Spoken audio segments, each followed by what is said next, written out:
Hi everyone. सो आज की इस वीडियो में हम लोग जानने वाले हैं कि ये डिजिटल अरेस्ट स्कैम है क्या। यार बहुत ट्रेंडिंग में चल रहा है डिजिटल अरेस्ट स्कैम। हमारा प्रधानमंत्री मोदी ने भी ट्वीट कर दिया इसके बारे में। तो देखो यार, डिजिटल अरेस्ट स्कैम जो है इसके बारे में हम आज की वीडियो में पूरी चीज़ जानने वाले हैं कि ये होता क्या है, कौन इसे ऑपरेट कर रहा है, और इंडियन पुलिस जो है इंपॉर्टेंट चीज़ सबसे कि इंडियन पुलिस इन स्कैमर से क्यों नहीं पकड़ पा रही है। यार क्या इतने ताकतवर स्कैमर्स हैं ये कि इंडिया की जो इतनी एजेंसी है वो मिलकर भी इन स्कैमर्स को नहीं पकड़ पा रही। तो इसी बारे में हम जो है आज की इस वीडियो में बात करने वाले हैं। ठीक है, वीडियो के एंड तक बनी रहेगा और चैनल नए हो तो सब्सक्राइब जरूर से कर देना। चलिए वीडियो को शुरू करते हैं। चलिए सबसे पहले हम लोग जानते हैं कि डिजिटल अरेस्ट स्कैम होता क्या है, थोड़ा सा जानेंगे। बस देखो, डिजिटल अरेस्ट स्कैम जो है ना एक नया ट्रेंड में स्कैम चले। स्कैम तो बहुत सारे होते हैं, ओवरऑल इंडिया में होने वाले स्कैम्स का 10% भी नहीं है ये डिजिटल अरेस्ट स्कैम। समझिए, तो बहुत सारे स्कैम्स होते हैं। ये डिजिटल अरेस्ट स्कैम इसलिए फेमस है क्योंकि इसमें जो स्कैमर्स है ना यार, वो अपने आप को सीबीआई का एजेंट बताते हैं, अपने आप को ईडी का जो है ऑफिशियल बताते हैं, अपने आप को मतलब कुछ ही बताने, कोई मतलब ऑफिशियल एजेंसी है ना जो इंडिया की पुलिस ऑफिसर, आईपीएस ऑफिसर, ये सब बन करके आपके साथ स्कैम करते हैं। एकदम ओरिजिनल पुलिस की ड्रेस पहन लेंगे और आपसे व्हाट्सएप पे वीडियो कॉल के थ्रू बात करेंगे और आपको कहेंगे कि आपने जो है ये क्राइम किया, आप जो मतलब आप ड्रग्स लेते हुए पकड़े हुए, आपका फ़ोन से जो है आतंकवादी से बात करेंगे, इसलिए आपको अरेस्ट किया जाता है। ये सब चीज़ें आपसे कहेंगे, आपको डराएंगे आप और कहेंगे कि आपका अकाउंट जो है वो हम सीज कर रहे हैं, इसलिए हमारे अकाउंट में जितना पैसा है वो डाल दो। इस प्रकार से चीज़ें करते हैं और फिर आपका जो पैसा है वो लेके गायब हो जाता है। समझिए, और ये स्कैम जो है छोटे मोटे नहीं होते यार। ये जो डिजिटल अरेस्ट स्कैम है ना, ये 50 लाख 70 लाख 20 लाख मतलब लाखों में खेल रहे हैं, वो भी 1-2 लाख नहीं, मतलब 10+ लाख में खेल रहे हैं। और अक्सर ये ज़्यादातर स्कैम जो है वो अमीरों के साथ ही हो रहे हैं, जो गवर्नमेंट ऑफिशियल्स है या किसी अच्छी खासी पोस्ट पर है। क्योंकि ऐसे लोग जो अमीर लोग हैं ना, इन्हीं लोगों को सीबीआई और ईडी जैसी एजेंसी से डर लगता है एक्चुअली में, और इसी वजह से वो पैसा भी दे देते हैं। समझ गए।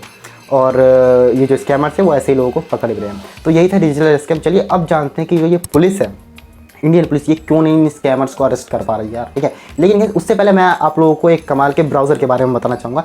इस ब्राउज़र का नाम है गो लॉगिन। तो गैस गो लॉगिन जो है ना, वो एक काफ़ी कमाल का ब्राउज़र है जिसके अंदर आप मल्टी अकाउंटिंग कर सकते हो। मल्टी अकाउंट का मतलब ये है कि गैस आप लोग के पास मान लीजिए कि फेसबुक का और लिंक्डइन का जो है अकाउंट है, ठीक है, या फिर इंस्टाग्राम यूट्यूब कोई से भी अकाउंट है, तो आप उनके मल्टीपल अकाउंट्स बना सकते हो। लेकिन अगर आप यही काम जो हो एक नॉर्मल ब्राउज़र पर करते हो, मान लीजिए आपके पास फेसबुक का ऐड अकाउंट है, आप उस ऐड अकाउंट को आप नॉर्मल ब्राउज़र पर बनाते हो और एक नहीं 4 फेसबुक ऐड अकाउंट है, तो आप क्या नॉर्मल सी बात है उनमें से 1-2 ऐड अकाउंट जो वो बैन कर देगा आपका जो फेसबुक है, क्योंकि वो डिटेक्ट कर लेता है। ठीक है, लेकिन जो है गो लॉगिन एक ऐसा ब्राउज़र है ना जो आपके अकाउंट्स को किसी भी वेबसाइट को डिटेक्ट होने नहीं देता। इसका मतलब आप लोग जो बिल्कुल सेफली एक ही वेबसाइट पर कई सारे अकाउंट्स बना करके उसका यूज़ कर सकते हो गो लॉगिन ब्राउज़र का यूज़ करके। ठीक है, so GoLogin is the best browser for multi accounting. तो गैस इसकी लिंक जो है डिस्क्रिप्शन में और कमेंट पिन बॉक्स में मिल जाएगी आप लोग को, तो जाकर के फटाफट से डाउनलोड कर लीजिए। चलिए अब टॉपिक पर जो है वापस आते हैं।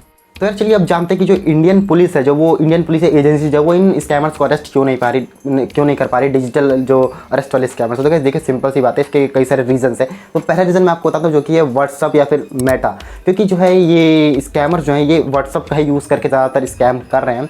और गैस इसमें क्या है ना, व्हाट्सअप की एक पॉलिसी यार मेटा की कि वो अपना डेटा जो है वो किसी भी साथ भी शेयर नहीं करता, चाहे वो गवर्नमेंट है चाहे कुछ भी, ये उनकी एक पॉलिसी है।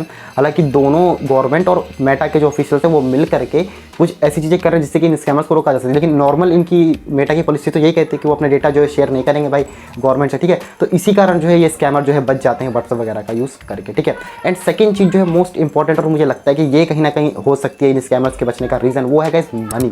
क्योंकि ये स्कैमर्स जो है ना यार, ये जब स्कैम करते हैं तो बहुत सारा पैसा कमाते हैं यार, मतलब चोरी करते हैं एक प्रकार से। क्योंकि ये स्कैमर जब भी किसी के साथ स्कैम करते हैं तो कोई 5-6 हज़ार का तो करते हैं, लाखों में करते हैं, मैंने आपको बता ही दिया था, है ना। तो इतने सारे पैसे होने के बाद यार कोई भी बच सकता है यार। वो जो बंदे हैं ना स्कैमर्स, वो पुलिस वालों को भी खरीद सकते हैं, एजेंसी के जो नॉर्मल ऑफिशियल्स हैं उनको आराम से ये खरीद सकते हैं पैसे देकर के। इसके साथ ही अगर ये पकड़े भी जाते हैं ना यार, तो ये जो है अपना अच्छा सा वकील हायर कर सकते हैं और केस को भी जीत सकते हैं। क्योंकि देखिए एजेंसी या पुलिस जो उनके पास पूरी पावर होती है। एजेंसी जो है पेमेंट, जब मान लीजिए किसी स्कैमर ने किसी बंदे के साथ स्कैम किया, तो बंदा जब उस स्कैमर को पैसे ट्रांसफ़र करेगा तो वो यूपीआई के थ्रू ही करेगा।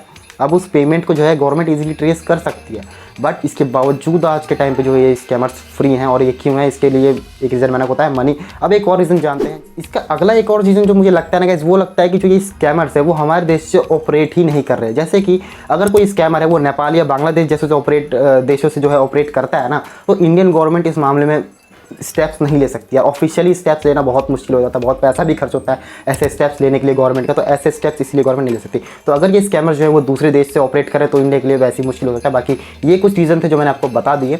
इसके अलावा और क्या रीजंस हो सकते हैं जो आपको पता हो तो प्लीज़ हमें कमेंट बॉक्स में ज़रूर बताएं यार, मुझे भी पता लगेगा और बाकी जो व्यूवर्स हैं उनको भी पता लग जाएगा। ठीक है, तो ज़रूर से बताना और क्या रीजंस हो सकते हैं। इसके साथ ही आप लोग भी सुरक्षित रहें ऐसे स्कैम से। हालांकि स्कैम जो है नॉर्मल और गरीब लोगों के साथ नहीं हो रहे हैं, ये जो है मिडिल क्लास से जो ऊपर आते हैं जो क्लास, उनके साथ साथ ये स्कैम हो रहे हैं, क्योंकि मिडिल क्लास और इन लोगों को तो, कई लोगों को तो पता भी नहीं होता ईडी और सीबीआई होती क्या यार, तो वो उनको वैसे ही कोई फ़ायदा नहीं, उनके पास स्कैमर्स जाएंगे तो, है ना। तो जिसके पास पैसा होता है उसी के साथ जो है ये स्कैम हो रहे हैं। हालांकि मिडिल क्लास और लोअर क्लास के साथ कई प्रकार के स्कैम होते हैं। 10% स्कैम जो है ना वो अमीरों के साथ होते हैं, बाकी 90% स्कैम जो है वो गरीबों के साथ होते हैं। तो इन स्कैम से अगर बचना चाहते हो तो इसके ऊपर मैंने एक वीडियो बना रखी है, जिसकी लिंक मैं डिस्क्रिप्शन में दे दूँगा, ठीक है। तो ऐसी और भी चीज़ों से साइबर सिक्योरिटी में अगर इंटरेस्ट है आपको तो प्लीज़ हमारे चैनल को सब्सक्राइब करें, ठीक है। मिलेंगे नेक्स्ट वीडियो में, जब तक के लिए गुड बाय।